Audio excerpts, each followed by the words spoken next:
मानव समाचार, मानवता के हक में। जब भी कोई फितना जमाने में नया उठता है, वो इशारे से बता देते हैं तुर्बत मेरी।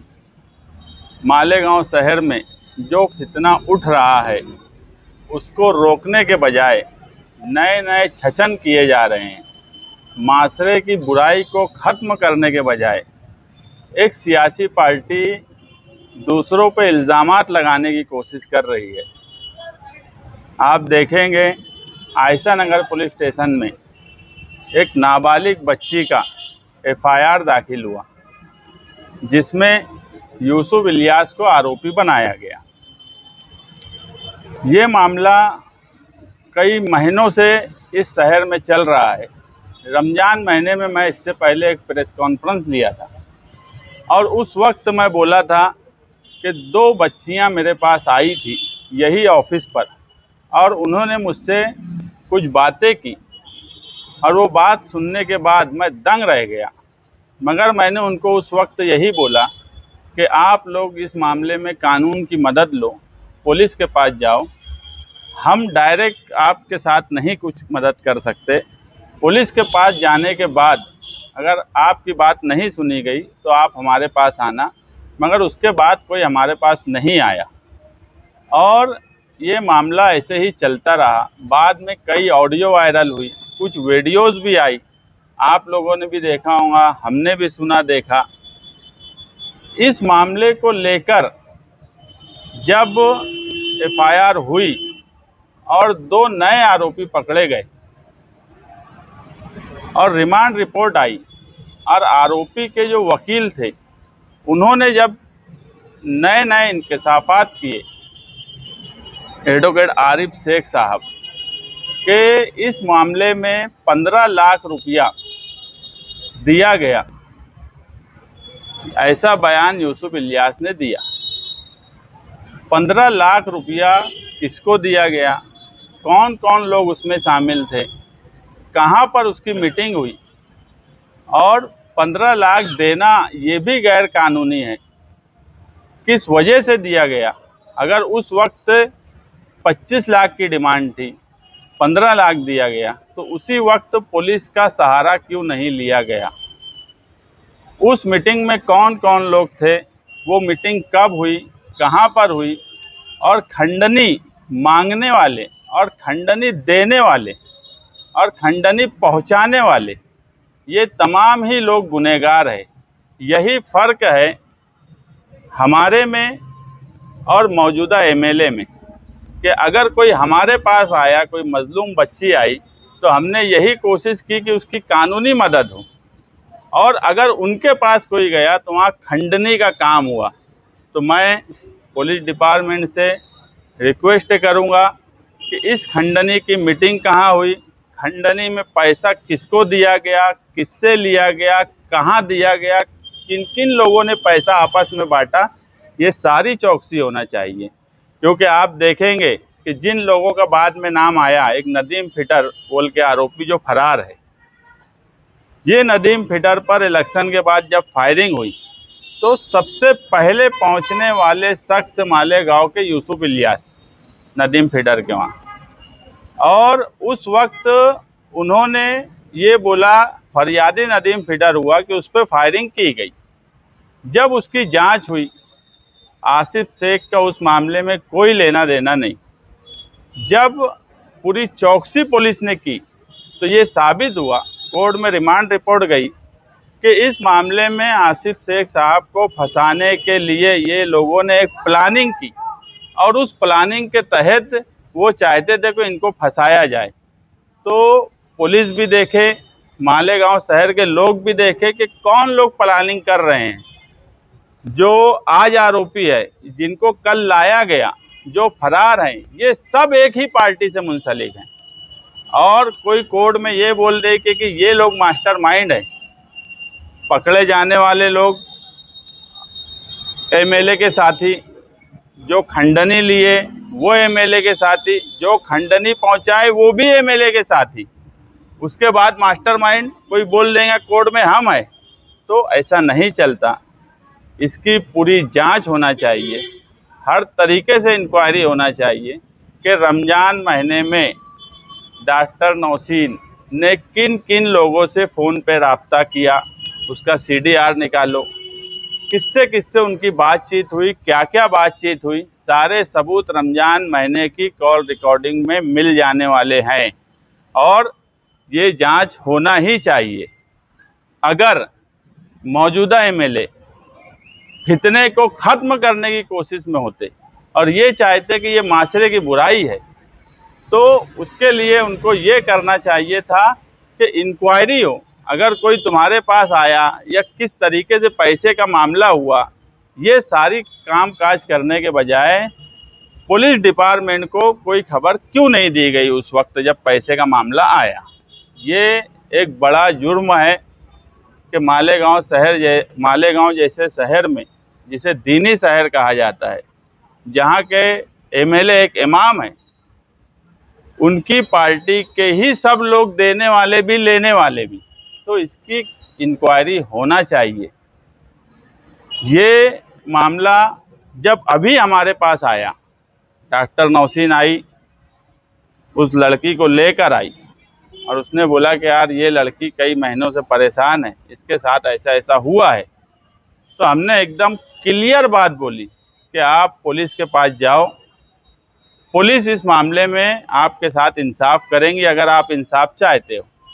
मगर उसने ये जब बोली कि 20 वो तुम्हारे खिलाफ के लोग हैं, अगर तुम 20 लाख रुपया देंगे तो हम FIR के लिए जाएंगे, तो हमने साफ मना किया कि हम सियासी लोग हैं, हम समाजी कामकाज करते, अगर किसी के साथ जुल्म हुआ है, किसी के साथ ज़्यादती हुई है, तो कानूनी मदद उसकी करने की बात आएंगी तो हम उसके साथ खड़े रहेंगे, मगर 1 रुपया हम नहीं देंगे। ये हम थे और एक साइड के लोग थे जिन्होंने पैसा लिया भी, पैसा दिया भी। उस वक्त भी मैं यही बोला था कि कानूनी मदद करो। उस बीच में डॉक्टर नौशीन ने यह भी कहा कि एजाज बेग का मेरे पास एग्रीमेंट बॉन्ड बना हुआ है, जो निकाह किया है। तो मैं दंग रह गया क्योंकि मुझे इस बात का कोई इल्म ही नहीं था। तो मैं बोला कि भाई ये तेरा पर्सनल मैटर है, हमको क्या लेना एजाज बेग ने निकाह किया कि नहीं किया, हम क्या करेंगे उसके वास्ते, हमको इस मामले में पढ़ना ही नहीं है।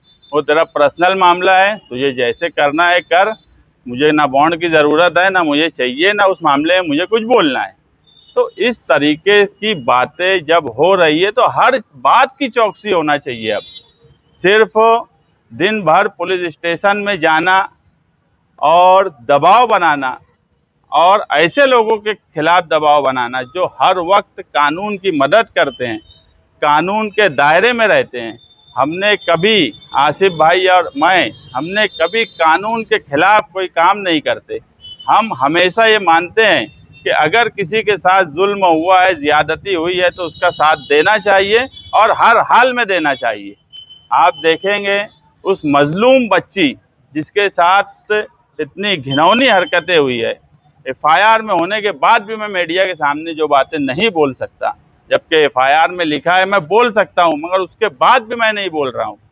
उस मजलूम बच्ची से हमदर्दी करने के बजाय जो लोगों के ऊपर इल्ज़ामात लगे हैं उनसे हमदर्दी बताना, ये मालेगांव जैसे शहर में कोई भी अच्छा आदमी, कोई भी बाशऊर आदमी इसको कभी अच्छा नहीं मानेगा कि कुछ लोग उठते हैं और कुछ भी फालतू फालतू बात करेंगे। इन्होंने अगर कुछ भी गड़बड़ की है, और आप देखेंगे ऑडियो चली, वीडियो चली, अगर ये सच्चे हैं तो इन्होंने अपना वॉइस सैंपल देना, ऑडियो वीडियो की जांच करवाना। आज टेक्निक इतनी ज़्यादा ऊंचे लेवल पे जा चुकी है कि मौजूदा MLA खुद आए सामने, और अगर उनके लोगों की ऑडियो वीडियो है तो उन्होंने पुलिस डिपार्टमेंट से डिमांड करना चाहिए कि इनका वॉइस सैंपल लो और इसकी जांच करवाओ और दूध का दूध और पानी का पानी करो। अगर वो ये नहीं कर सकते और जो ये जिनको ये लगता है कि उन पर गलत इल्ज़ामात लगाया गया है, तो वो हमारे पास आए, हम पूना की लैब में उनकी वॉइस सैंपल हमको दे, हम जांच करा देंगे अगर वो गलत हैं या सही है। ये सामने आ जाना चाहिए। तुम सियासी हो, तुम मजहबी हो, तुम समाजी हो, और उसके बाद तुम्हारे करतूत इस तरह के हैं और उसके बाद भी तुम चाहोगे कि तुम पारसा ही रहो इस शहर में, तो ऐसा इस शहर में नहीं होने वाला। अगर गलत किए हो तो गलत हो। आज एफआईआर हुई है, इन्वेस्टिगेशन चल रहा है, सब कुछ सामने आ जाने वाला है, कोई चीज़ छुपी नहीं रहेंगी। अपने वक्त पे जब चार्जशीट आएंगी, इंक्वायरी कंप्लीट होंगी, वो सामने आएगा। कोर्ट का अपना फैसला है, वो सामने आएगा। हम उस मामले में कुछ बोलना नहीं चाहते, जो इंक्वायरी है वो हो, मगर मजलूम के साथ अगर खड़ा रहना गलत है तो हम गलत कर रहे हैं, मगर हम मजलूम के साथ खड़े रहेंगे। आदित्य नारायण को मास्टरमाइंड बताया गया है मामले में, तो क्या इसके ऊपर कोई कानूनी कार्रवाई आप लोग करेंगे? हम सिर्फ अभी ये चाहते हैं कि इस पूरे मामले में खास तौर से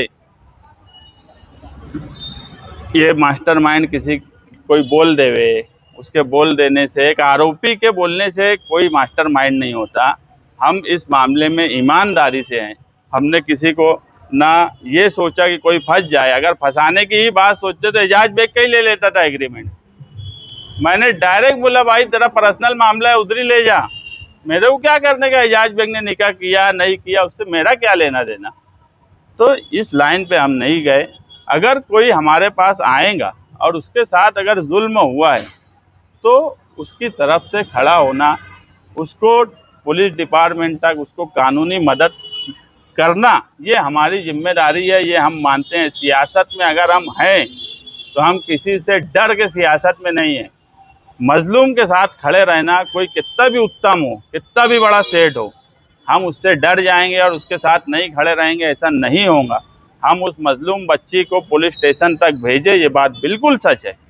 और हमने यही बोला कि कानून का सहारा ले, इसके उसके पास मत जा, किसी के भी पास मत जा, सिर्फ पुलिस के पास जाना।